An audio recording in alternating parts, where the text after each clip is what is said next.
Venecia, Benice, Venedig, Venecia, nombre emblemático de la ciudad de los 1000 puentes y canales.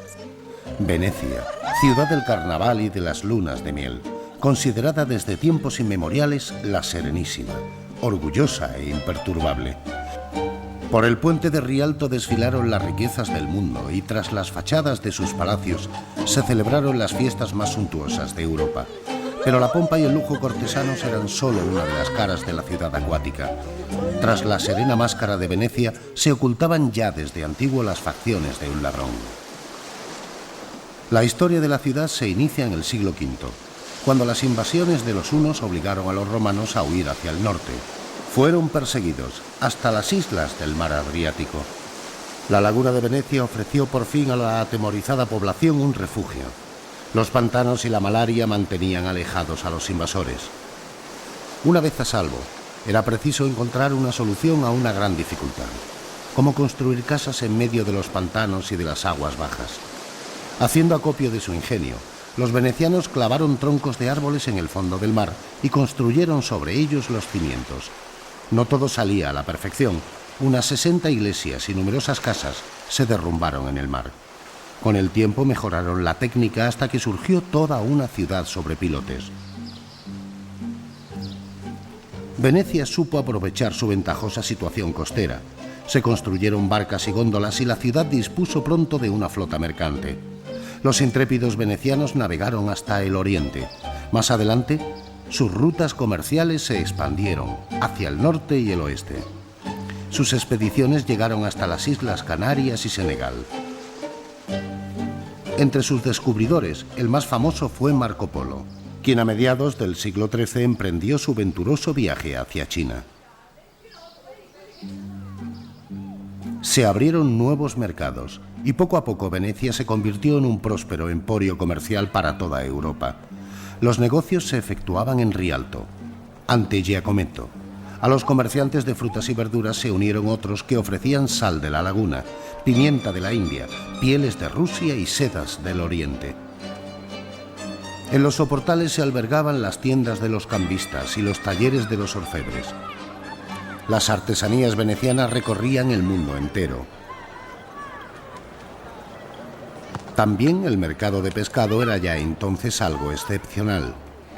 En él se encontraba todo tipo de mariscos. Las pescaderías rebosaban de pescados de la laguna y vendían todo lo que podía obtenerse en el mar Adriático. Quien se preciara de ser algo tenía que disponer de una sucursal en Venecia. En el Canal Grande se establecieron casas de comercio de grandes naciones, oficinas de nombres rimbombantes como Fondaco dei Turchi, el almacén de los turcos. En el siglo XIII se inició en Murano una floreciente industria artesanal de soplado de vidrio. Los talleres evolucionaron hasta transformarse en grandes empresas. Venecia se convirtió en un importante centro artesanal. La ciudad entera era, en palabras de un historiador, un joyero del mundo de la época.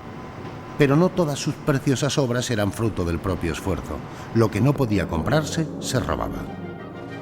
Cuando en su primera gran incursión Napoleón puso pie en la plaza de San Marcos, en 1796, sabía muy bien cuál sería su botín: los 4 corceles de San Marcos.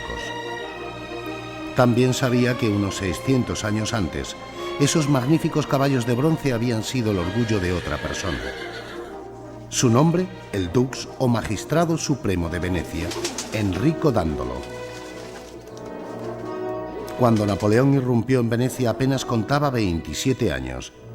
Dandolo tenía 95 cuando se retiró, casi ciego.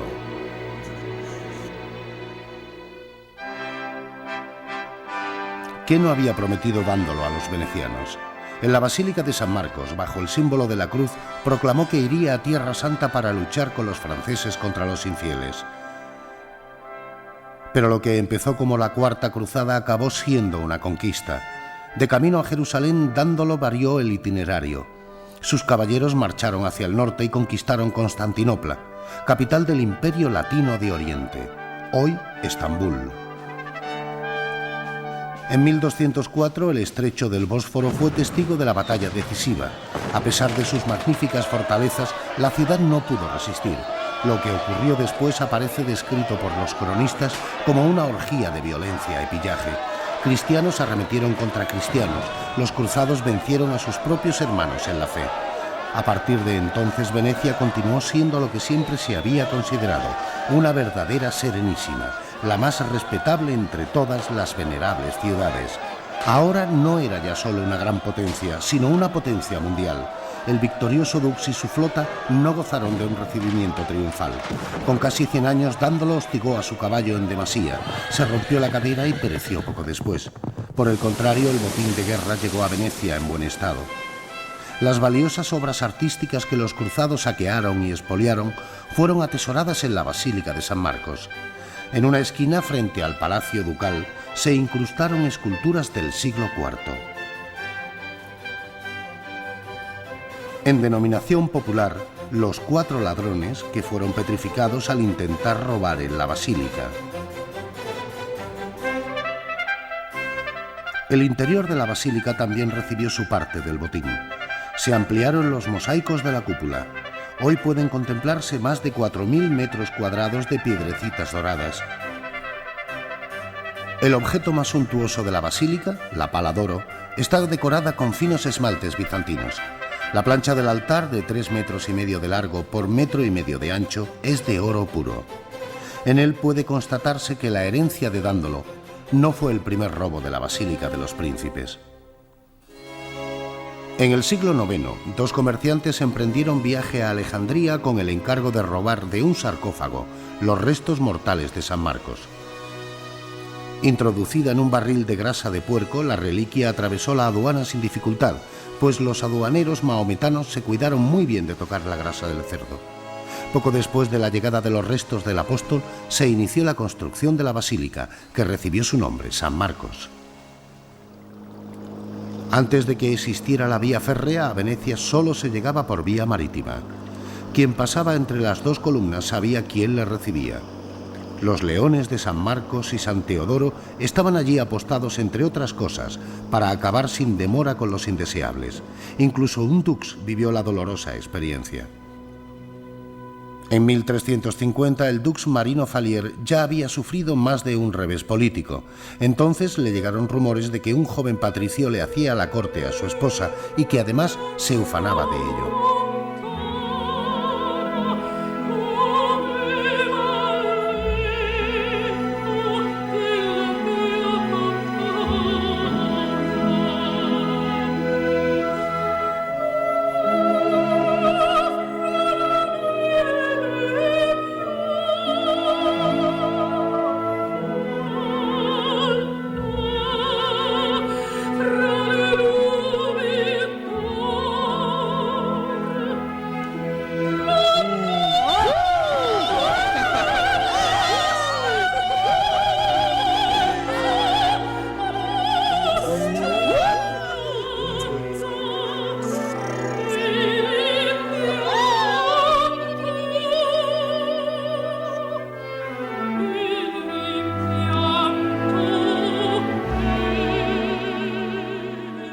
Falier exigió desagravio.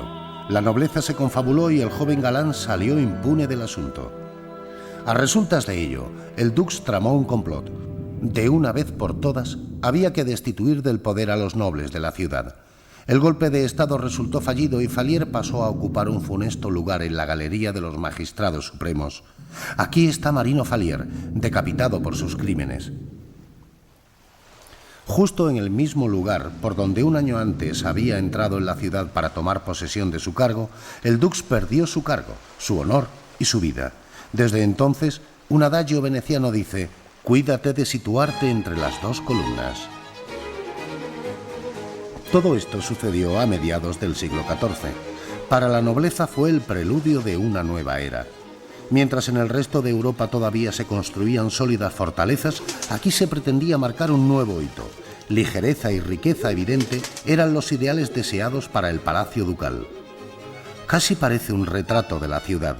Así como el piso superior del palacio descansa sobre columnas, así reposa Venecia sobre pilotes.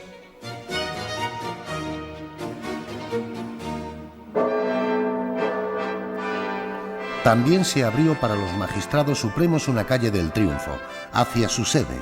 Partía del Campanile y se extendía hasta la Porta della Carta, el pórtico principal del palacio, finalizando en la escalera llamada de los Gigantes, en las que se colocaron las gigantes estatuas de Jacopo Sansovino.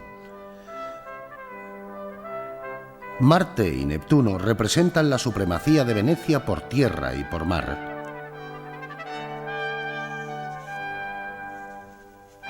Desde entonces, el dux designado prestaba allí su juramento, y el destino de Faliero debía servir de lección para todos. Esclavos revestidos con honor, los denominó sarcásticamente el poeta italiano Petrarca. Los nobles de Venecia lo habían conseguido. A partir de entonces se festejaban sobre todo a sí mismos. Ocuparon casi toda el ala sur para su gremio, el Gran Consejo. Paredes y techos fueron pintados por completo, tarea que tuvieron el honor de realizar los mejores artistas europeos. Aquí se encuentra la mayor pintura al óleo que jamás se haya pintado, La Gloria del Paraíso de Tintoretto.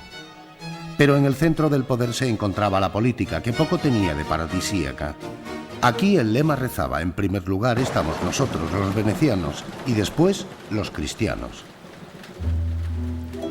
A través de qué oscuros canales de la denuncia conseguían su objetivo, eso no lo sabían a menudo ni los mismos potentados de la ciudad.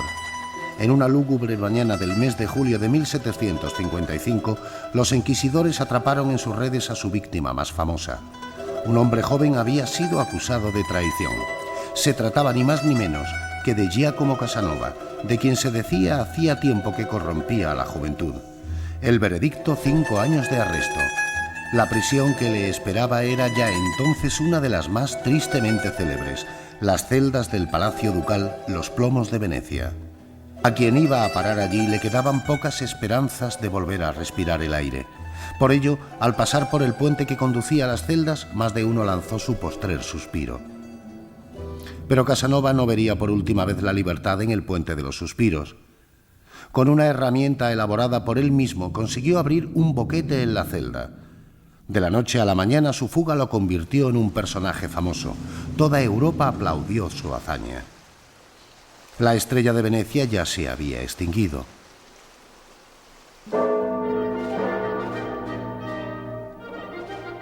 Cuando el 12 de mayo de 1797 los dos moros tañeron las campanas de la Torre del Reloj, ya había sonado la última hora de la República de Venecia. Ante las puertas de la ciudad se encontraban las tropas de Napoleón. Ludovico Manin sabía que solo le quedaba una salida: renunciar al poder sin gloria. Con él se fue el último dux y perduró el mito de Venecia.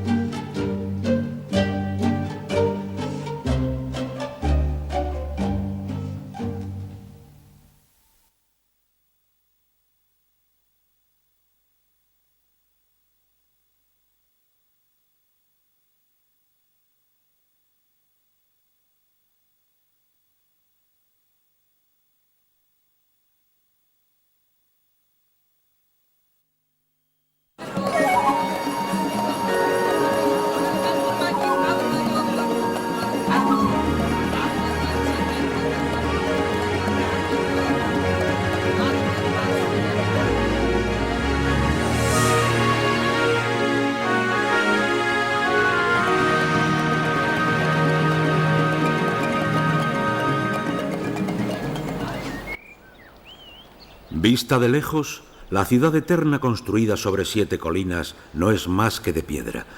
Pero quien la ve de cerca descubre su esplendor.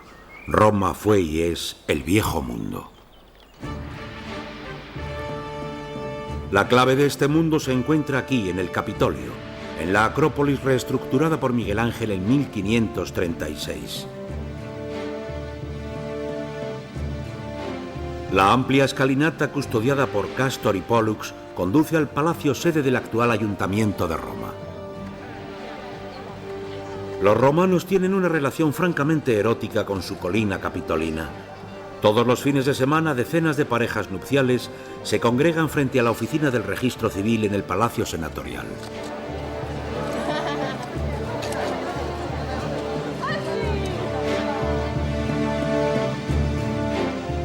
Un modesto monumento recuerda al tribuno popular Cola di Renzo, quien en el año 1530 enloqueció aquí a las masas con sus discursos incendiarios y finalmente murió apaleado durante una revuelta. Los jóvenes apenas conocen el turbulento pasado de Roma. Sin embargo, basta con acercarse al Museo Capitolino para palpar la historia de la ciudad eterna. Aquí está la famosa estatua de bronce del emperador Marco Aurelio, carcomida por la lluvia ácida. La escultura se encuentra actualmente en proceso de restauración.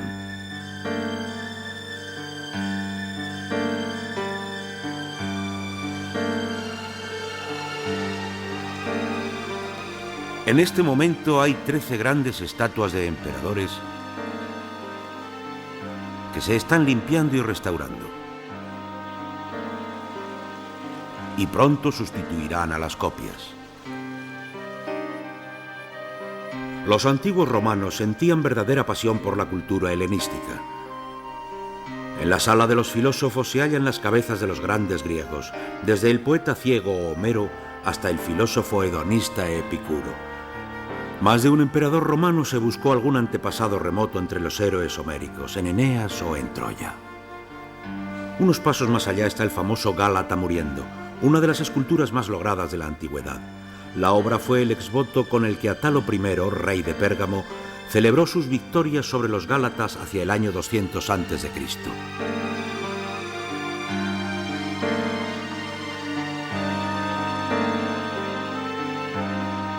Spinario. Ninguna escultura fascina tanto a los visitantes como esta. Completamente abstraído del mundo, el tierno adolescente se extrae una espina del pie.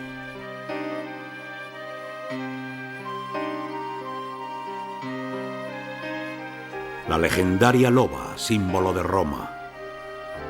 Cicerón, el célebre político y orador latino, muerto en el 43 a.C., afirma haberla visto ya en el Capitolio.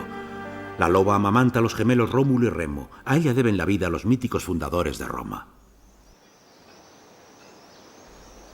A los pies de la colina del Capitolio se extiende el vasto foro romano. En el siglo I antes de nuestra era, Julio César mandó arrasar aquí un barrio entero para construir su propio foro, un precedente que sería imitado por otros emperadores posteriores. Después de la caída del Imperio Romano, los cristianos levantaron sus iglesias sobre los cimientos de antiguos templos. El foro, abandonado, se fue deteriorando con el tiempo.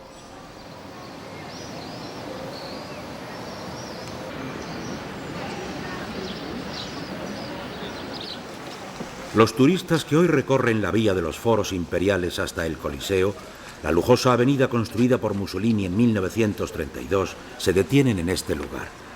4 grandes relieves en piedra eternizan el origen del Imperio Romano, desde la fundación de Roma en el año 753 a.C. hasta su caída en el 330 de nuestra era. El imperio se extendía desde Inglaterra hasta Europa Central y por el norte de África hasta el Nilo.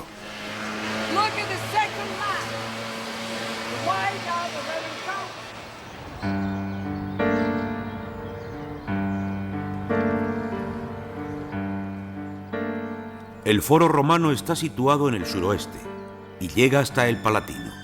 Desde aquí se tiene la mejor vista del Capitolio. Es un rincón maravilloso, de los que en Roma hay miles. Tienen lugares muy emotivos.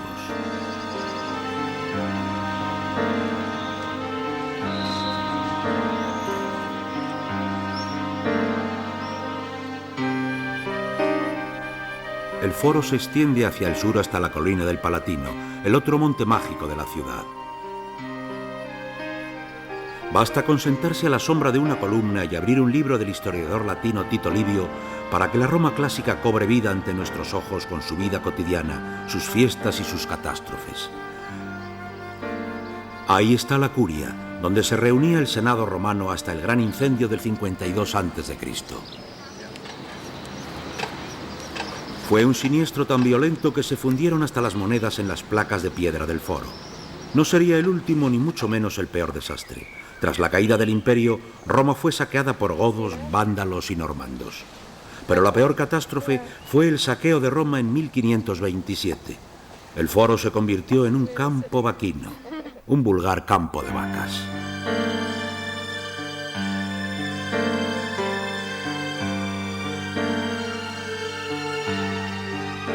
La Vía Sacra. Detrás de las imponentes columnas de un templo construido por Marco Antonio, se oculta la iglesia de San Lorenzo in Miranda.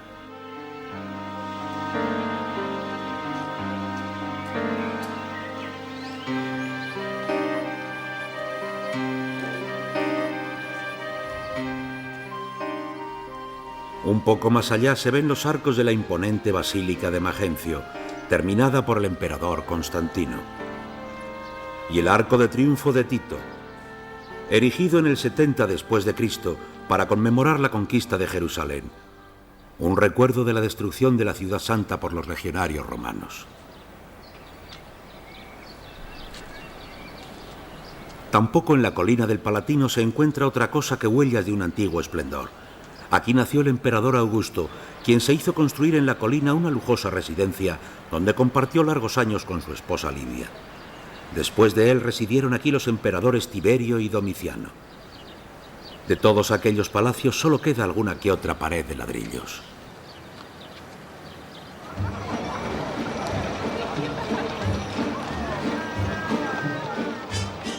Roma antigua está presente en el mundo del cine.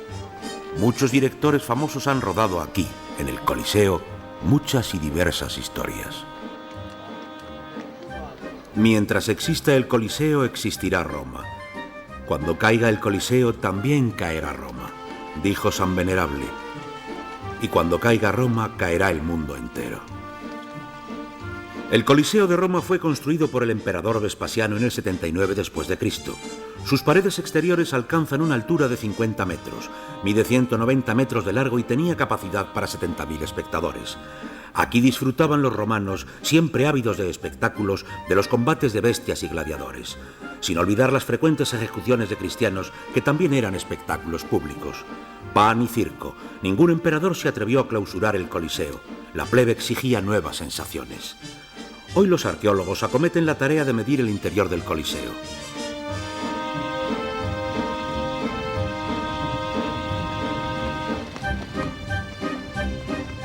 Frente al Coliseo se alza el imponente Arco de Triunfo de Constantino.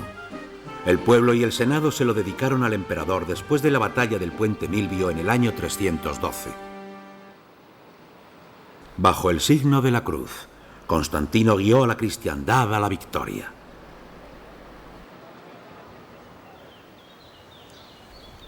Hoy ya es difícil contar las cúpulas y torres de iglesias y los conventos de Roma. Se dice que son más de 300, sin contar los que construyeron para celebrar el 2000, el Año Santo.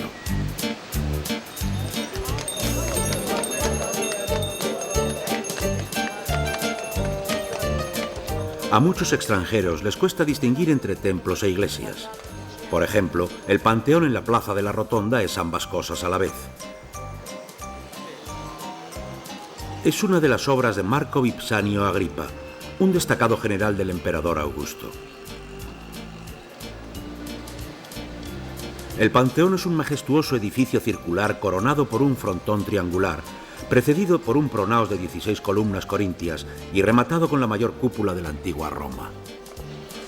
Una abertura de 9 metros de diámetro en el techo, el ojo de Dios, deja pasar la luz del sol. La cúpula tiene un radio de 43 metros, una obra maestra. Para convertir el templo pagano en una iglesia, el Papa Bonifacio IV mandó descargar 28 carretas llenas de huesos de mártires en el interior del recinto. En el Panteón está enterrado el pintor renacentista italiano Rafael Sanzio. Cerca de Rafael yacen los dos reyes italianos Víctor Manuel II y Humberto I. Monárquicos italianos montan guardia junto a sus sarcófagos y recogen firmas a favor de un retorno de la monarquía.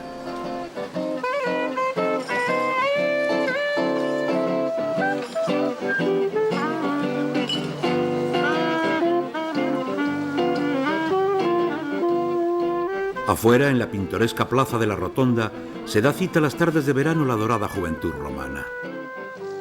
Stein goes by, mientras pasa el tiempo.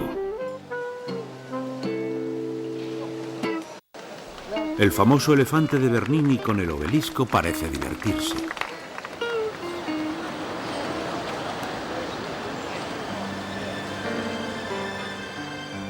Cerca del Palacio Venecia, que fue una vez residencia papal y más tarde sede oficial de Mussolini, dominando el colindante foro de Trajano, se alza la columna más famosa de Roma. Bajo el emperador Trajano, considerado el fundador de la Edad de Oro de Roma, el imperio alcanza su máxima expansión. Los relieves de la columna recuerdan sus guerras contra los dacios, los actuales rumanos.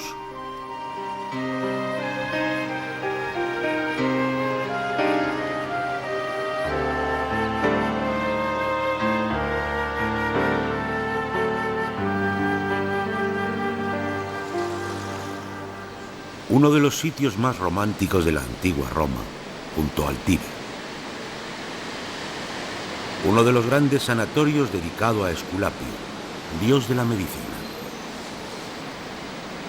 El cercano Campo de las Flores es objeto de la atención de los fotógrafos y pintores. Aquí, desde 1887, se encuentra la estatua del infeliz Giordano Bruno, al que la iglesia quemó en 1600. Los romanos se la ofrecieron como recuerdo. El delito de Giordano Bruno fue ocuparse del prójimo.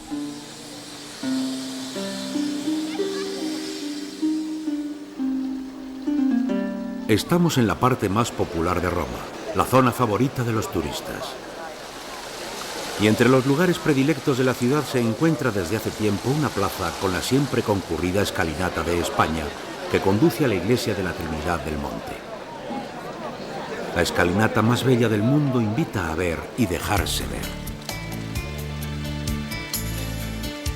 Pero sin duda no hay sitio más encantador y atractivo en la vieja Roma que la Plaza Navona. Pintores y músicos callejeros, malabaristas y bufones, caricaturistas y vendedores ambulantes compiten aquí por el favor de los transeúntes.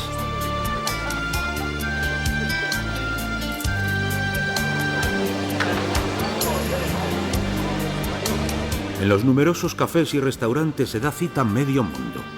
Y quienes buscan el fresco en las noches calurosas, cosa que hacen sobre todo los romanos de pura cepa, lo encuentran sin falta junto a la famosa Fuente de los Ríos, obra de Bernini. Roma es el dorado de las fuentes y los surtidores, y quien desee redondear su visita a la ciudad eterna con un buen final feliz, hace bien en no olvidar darse su vuelta una noche por la Fuente de Trevi. No solo los enamorados esperan ser tocados por la vieja magia de la fuente. Todo el que arroje una moneda al agua regresa una y otra vez.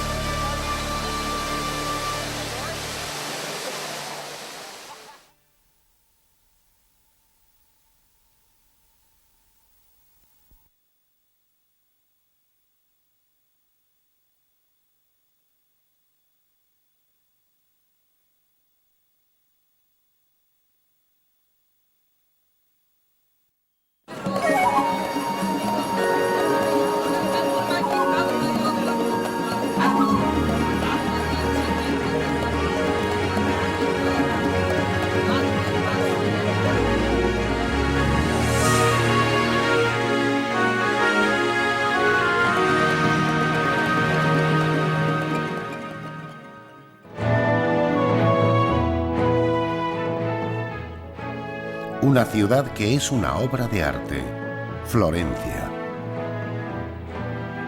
Pocas ciudades superan a la cuna del Renacimiento en cuanto a contribución a la cultura occidental. Aquí vivieron los poetas Boccaccio y Petrarca, los pensadores Maquiavelo y Galileo Galilei, los artistas Giotto y Botticelli, y los geniales Leonardo da Vinci y Miguel Ángel. En 1265 vino al mundo en Florencia el más célebre hijo de esta ciudad, Dante Alighieri. Su obra literaria comienza con Vida Nueva, un poema épico amoroso en verso y prosa, donde cuenta su platónica pasión por Beatriz Portinari. Mucho después, Dante escribirá su mayor obra, La Divina Comedia, cuyo tema es la decadencia de las costumbres de su época.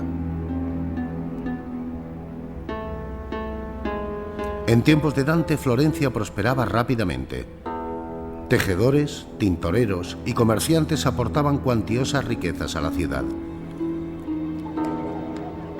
De aquel esplendor florentino quedan edificios tan lujosos como San Michele, una joya del gótico, a la vez iglesia y granero.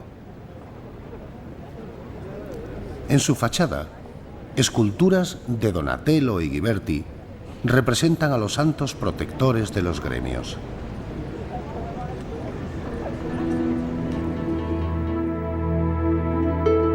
Pronto la antigua iglesia episcopal resultó demasiado pequeña para el ayuntamiento de la ciudad, quien decidió construir una nueva y grandiosa catedral, Santa María dei Fiori.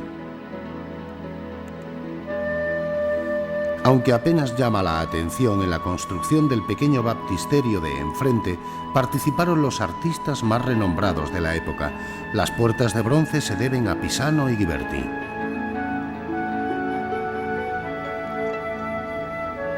Por su belleza, Dante llama il bel San Giovanni, el bello San Juan, a la iglesia de San Juan, donde había sido bautizado. El baptisterio octogonal simboliza el octavo día de la creación, el día de la resurrección, en el cual no se pone el sol.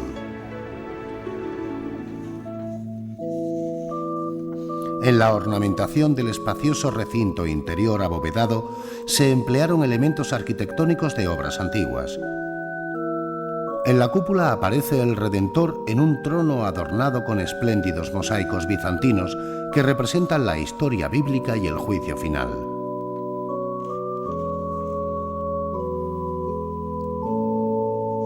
La pila bautismal gótica del baptisterio, donde aún se bautizan niños, fue desplazada hacia uno de los lados.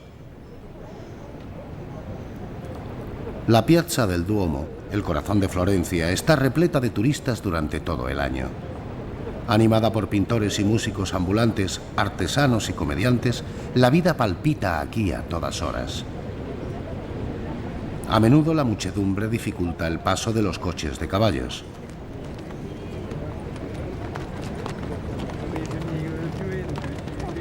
El recorrido de la catedral a la Piazza della Signora y de ahí al río Arno es imprescindible en toda visita a Florencia.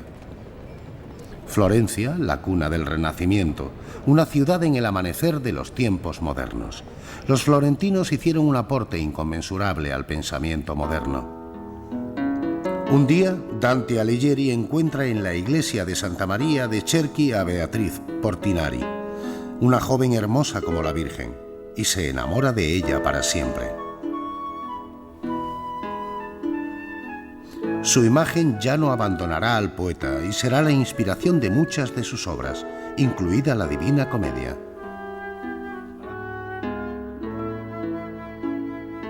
Corre el año 1300. Dante entra en la arena política como jefe de un gremio. Es electo en el Consejo de los 100 y un año después viaja como emisario a la corte del Papa. Su amor por la bella joven no es correspondido. Vive solo en el recuerdo del poeta. Beatriz Portinari se casa con otro.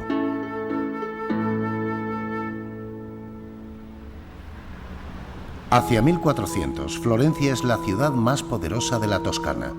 En 1418, Brunelleschi comienza a edificar la cúpula de la nueva catedral. Por esa fecha ya estaba listo el campanario de Giotto, el más hermoso de Italia. Solo quedaba por terminar la fachada, que se completaría en 1887. Santa María dei Fiori ocupa el tercer lugar entre las mayores iglesias del mundo. A la sombra del campanario se encuentra el taller de la catedral. Muchos de los grandes artistas han trabajado aquí: Pisano, Giotto, Brunelleschi y Donatello. 100 años más tarde, Miguel Ángel. Los escultores y restauradores están desbordados por la cantidad de reparaciones necesarias, debido a la polución, la lluvia ácida y la corrosión.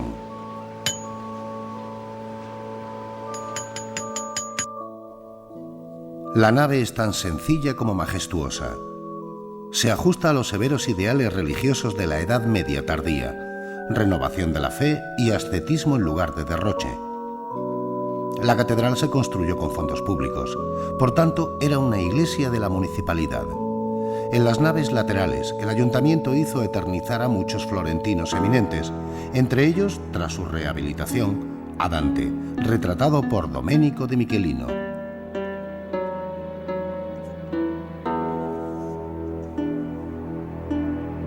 Brunelleschi trabajó durante 18 años en la edificación de la gigantesca cúpula, la mayor desde los tiempos de la antigua Roma. Al principio el maestro quería revestir la bóveda con mosaicos al estilo gótico. Sin embargo, 150 años después, Vasari y Zuccari se decidieron por este enorme fresco de 4.000 metros cuadrados que representa el juicio final. Cristo, el Redentor, ocupa su trono en medio de los bienaventurados. El cielo aparece aquí en una pintura sensual de la dicha humana. En las profundidades, el muladar del infierno. El infierno de Giorgio Vasari es mucho más horripilante que el que pintaría después Miguel Ángel en la Capilla Sixtina. Diabólicas garras, cuerpos martirizados, bestias que devoran todo lo que encuentran a su paso. La visión del infierno debía inspirar pavor en los humanos. El diablo en persona interviene en el castigo de los pecadores. La obra restauradora efectuada en los últimos años devolvió al fresco su luminoso colorido original.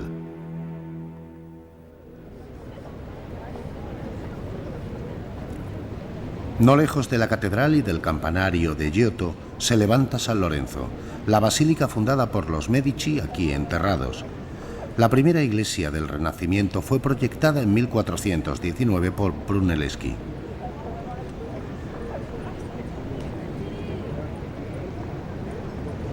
Delante de la basílica está la estatua de Cosme I, el patriarca de los Medici. Por el lado de San Lorenzo, que da al sur, la capilla funeraria de los Medici, la primera gran obra arquitectónica de Miguel Ángel, que esculpió aquí alegorías del alba y el crepúsculo, del día y la noche. Dos de las esculturas quedaron sin terminar y, sin embargo, tienen una gran fuerza expresiva. Por la misma época que la catedral se construyó el Palazzo Vecchio, con su torre de 94 metros de altura. A partir de 1540 gobernaron Florencia desde aquí los Medici. Para ampliar la Piazza de la Señora, los Medici hicieron demoler mansiones de patricios florentinos. La estatua ecuestre de bronce que representa a Cosme es obra de Giambologna. Al lado se encuentra la fuente de Neptuno de Amanati. Junto a la fuente, a la entrada del Palazzo Vecchio, se alza la estatua de David. Hace unos años el original de Miguel Ángel fue sustituido por una copia.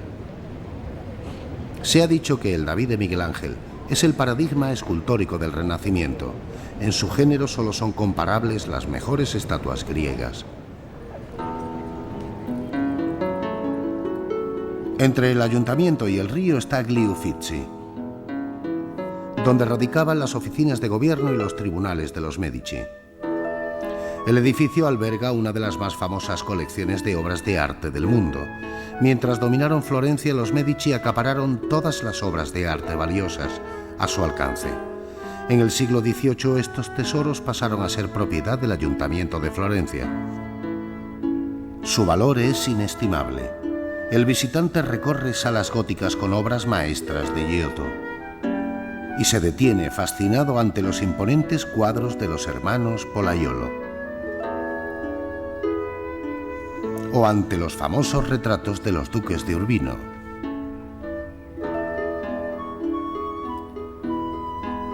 Una sala completa está dedicada a Botticelli, el gran pintor florentino y amigo de los Medici. El nacimiento de Venus, el cuadro más célebre de Botticelli. Aquí se puede admirar también una extraña pintura de Leonardo da Vinci, la Anunciación. La cúpula del palacio fue construida en 1585. Bajo ella existe una gran cantidad de esculturas, entre las que destacan las obras de Medici, Venus y mujeres bailando. En las paredes tenemos cuadros familiares.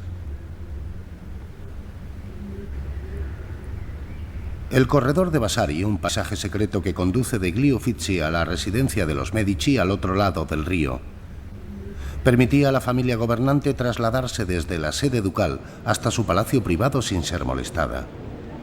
El corredor forma parte del Puente Viejo, el lugar donde están asentados artistas y artesanos que modelan el oro y la plata. Bajo la mirada crítica del maestro Cellini, Hoy en día los artesanos siguen establecidos aquí.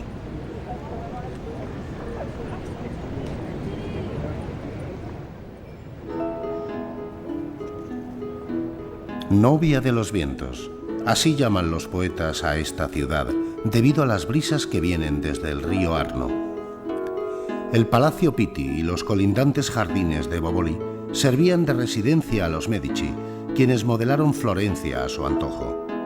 Palacios y templos eran monumentos erigidos a su hegemonía, como la iglesia Santa Croce, edificada hacia el año 1300. En el atrio, las viejas arcadas y la capilla funeraria de los Pazzi, la familia derrotada por los Medici en la lucha por el poder. En Santa Croce están enterrados los grandes florentinos. Solo falta uno, Dante Alighieri, a quien en 1865 se le erigió un monumento frente a la iglesia. Aquí descansan los restos de Miguel Ángel, Vasari, Maquiavelo y muchos otros. La Edad Media no es siempre un paraíso. Más de un intelectual incómodo se ve obligado a abandonar la ciudad, como le sucede a Dante Alighieri. Víctima de las pugnas políticas, el poeta es expulsado y condenado a morir. Al amanecer de un día de marzo de 1302, huye a Rávena, donde morirá en 1321. Pero su obra sigue perteneciendo a Florencia, como parte del grandioso legado cultural entregado al mundo por esta portentosa ciudad.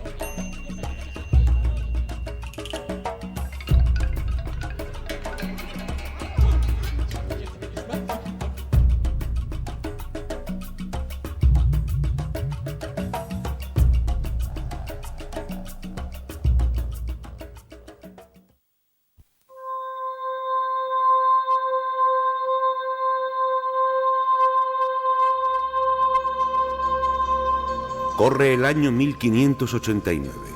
Galileo Galilei realiza su ensayo de caída libre en Pisa.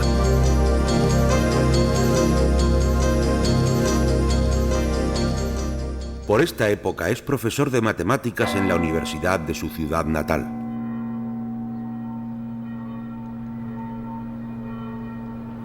Galileo se siente fascinado especialmente por la famosa torre inclinada, el campanario de la imponente catedral. La torre, la catedral y el baptisterio, completamente hechos de mármol, se construyen entre los siglos XI y XIV. El conjunto arquitectónico sacro pasa a ser el emblema del poderío adquirido por Pisa en estos tiempos. Galileo trae consigo unas pelotas grandes y pequeñas con las que se propone medir la velocidad de caída libre de los cuerpos.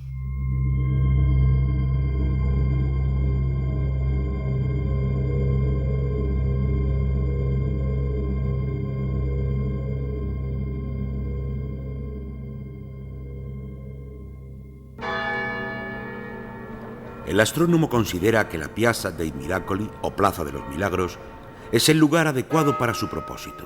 Construida sobre un terreno entonces cenagoso, la torre del campanile se ladeó poco después del inicio de la obra. Pero así como la torre parece rebelarse, se rebela también Galileo contra la escolástica, la rígida reglamentación académica de su época. De paso se rebela también contra el poder eclesiástico.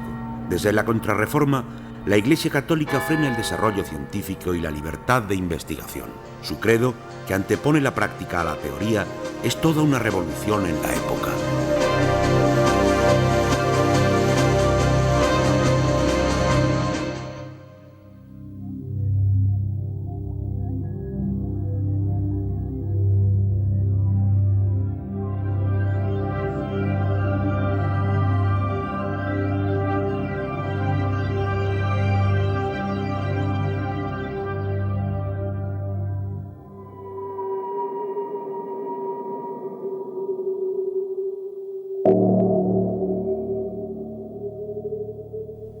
En el siglo X comienza el período glorioso de Pisa. Situada junto a la costa del Tirreno, la ciudad se convierte temprano en una importante potencia marítima. Los pisanos se baten con éxito contra los sarracenos en Sicilia, expulsan de Cerdeña a los genoveses, conquistan Córcega y partes de Bizancio. Pisa alcanza el rango de potencia mundial. Con el oro de los sarracenos se financia la construcción de la imponente catedral.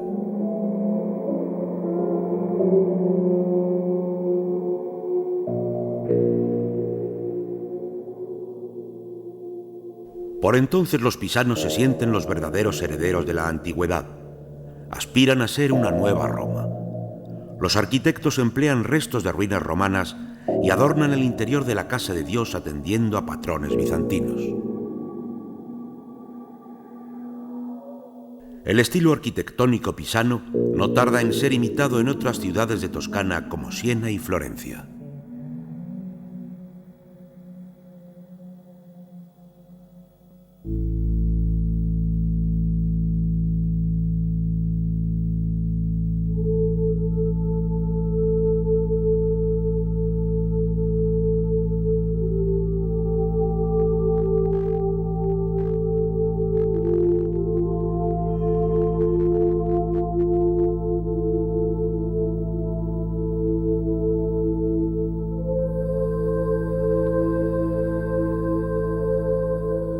Muchos pintores de la Alta Edad Media vienen a Pisa para admirar e imitar el espléndido mosaico del ábside de la catedral.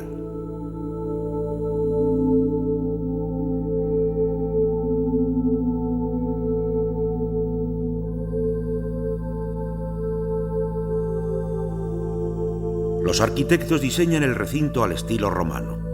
Dividen la iglesia en 5 naves, lo cual es una novedad en esta época. Gracias a ello, la gigantesca catedral da una impresión de ligereza. Creyentes y visitantes se sienten bien acogidos, libres y resguardados a la vez. Las columnas antiguas se trajeron del sur de Italia y de Sicilia.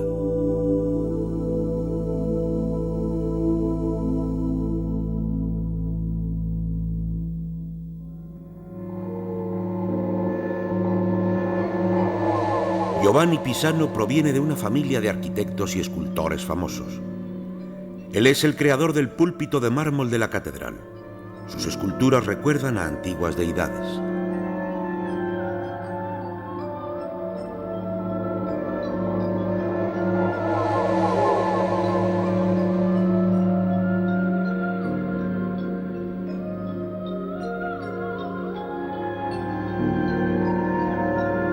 También Giovanni se entusiasma con las esculturas y relieves grecorromanos. Junto con su padre Niccolò, estudia las numerosas ruinas y sarcófagos aún dispersos por toda la ciudad.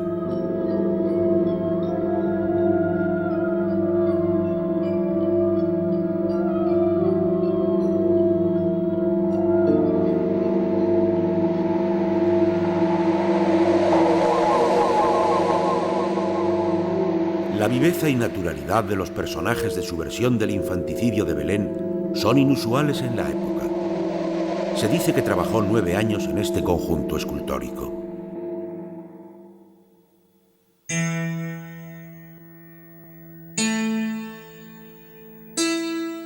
Niccolò Pisano, el padre de Giovanni, participa en la construcción del enorme baptisterio.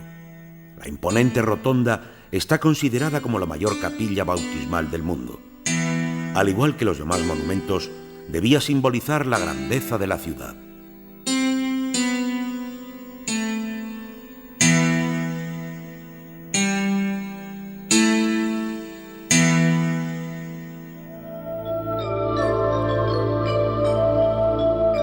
Niccolò esculpe el púlpito de mármol del baptisterio y lo coloca sobre columnas y leones como un elemento libre dentro del recinto. Imbuido del espíritu de renovación humanista, le obsesiona el deseo de innovar, de crear obras novedosas.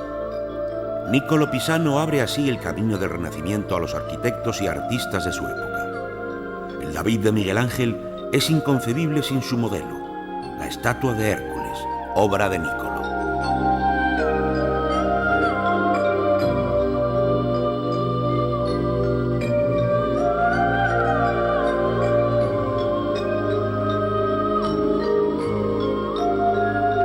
También las impresionantes escenas bíblicas del nacimiento de Jesús y la adoración de los Reyes Magos sirven de inspiración y modelo a numerosos escultores.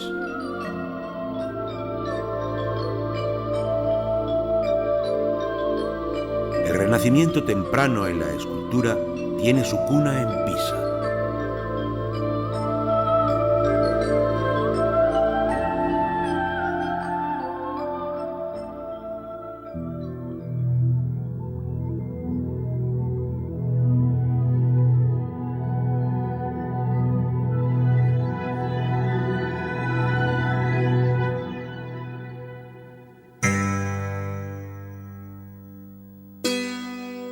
Los pisanos se hacen construir un cementerio monumental. Supuestamente construida con tierra santa del Gólgota, la necrópolis de la Catedral de Pisa es un lugar de un encanto único, subyugador.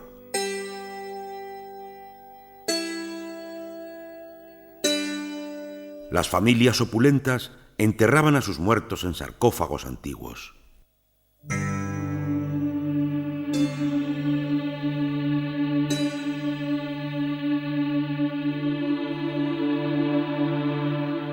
Los expertos se maravillan ante estos sarcófagos y los estudian hasta el último detalle. El historiador en arte Giorgio Vasari escribe: debajo de los antiguos sarcófagos de mármol había un zócalo también de mármol. Debajo de cada uno, grandioso. Niccolò cuidaba la belleza de estos trabajos. En su estudio se realizaron los mejores trabajos de escultura de ese tiempo. Las figuras representan escenas de una tragedia griega. Fedra se enamora de su atractivo hijastro Hipólito. Su relación trae trágicas consecuencias. Hipólito fue sentenciado a muerte y fue el final para Fedra. Una tragedia clásica que inspiró a toda una generación de artistas.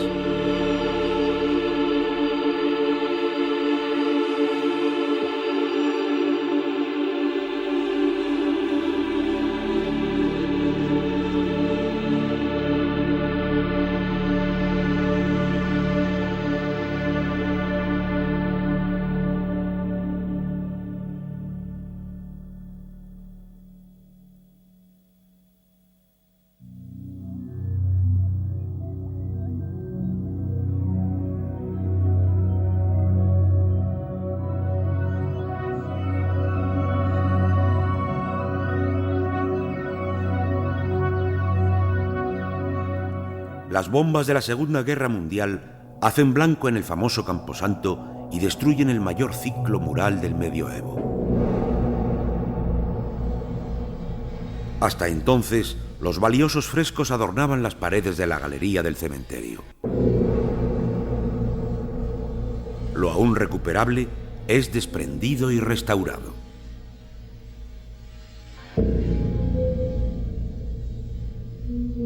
Por el momento las paredes permanecen desnudas, pero pronto los impresionantes frescos volverán a ocupar su lugar en ellas.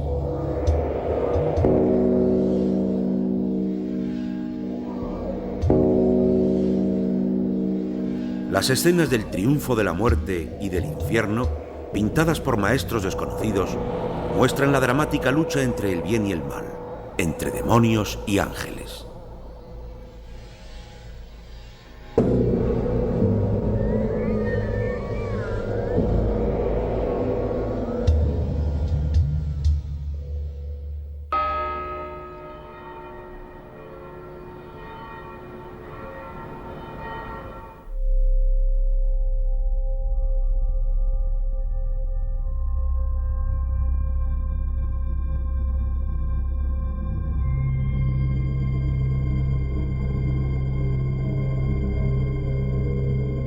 La Plaza de los Milagros. Colosales monumentos que parecen flotar en el espacio de una manera casi irreal, estática. Su emblema, la torre inclinada, es desde hace siglos un enigma de la humanidad, un desafío. ¿Se cae o no se cae? Por el momento está a salvo. Los arquitectos han logrado estabilizarla en su posición inclinada y realzarla casi 40 centímetros mediante un complicado sistema de barrenos y contrapesos. Ya en tiempos de Galileo, el peligrosamente ladeado baptisterio era un edificio famoso en el mundo. Con sus experimentos, escritos e investigaciones astronómicas, el célebre hijo de la ciudad de Pisa estremecerá los cimientos de la cosmovisión medieval cristiana.